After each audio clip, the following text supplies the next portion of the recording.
ಹೊರವಲಯದಲ್ಲಿ ಚಿರತೆಗಳ ಹಾವಳಿ ಯಾಕೋ ನಿಂತಿಲ್ಲ. ನೆಲಮಂಗಲದಲ್ಲಿ ವೃದ್ಧೆಯೊಬ್ಬರ ಮೇಲೆ ಚಿರತೆಯೊಂದು ದಾಳಿ ಮಾಡಿದೆ ಅಂತಕ್ಕಂಥ ಸುದ್ದಿ ಇವಾಗ ಬರ್ತಾ ಇದೆ. ಏನು ಅಪ್ಡೇಟ್ಸ್ ಅಂತ ನೋಡ್ತಾ ಹೋಗೋಣ. ಬೆಂಗಳೂರು ಹೊರವಲಯದಲ್ಲಿ ಚಿರತೆ ದಾಳಿಗೆ ಮಹಿಳೆ ಬಲಿಯಾಗಿದ್ದಾರೆ.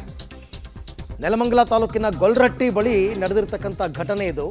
ಗೊಲ್ರಟ್ಟಿ, ರೈಲ್ವೆ ಗೊಲ್ರಟ್ಟಿ.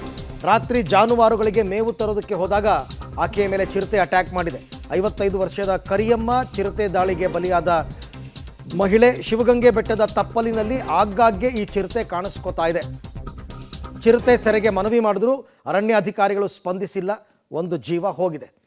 ಅಟ್ಲೀಸ್ಟ್ ಒಂದು ಬೋನನ್ನು ಇಡುವಂತಹ ಪ್ರಯತ್ನವನ್ನಾದರೂ ಮಾಡಬೇಕಾಗಿತ್ತು. ಯಾಕೆಂದರೆ ಇದು ಫಸ್ಟ್ ಟೈಮ್ ಕಾಣಿಸ್ಕೋತಾ ಇರೋದಲ್ಲ ಈ ಭಾಗದಲ್ಲಿ ಚಿರತೆ.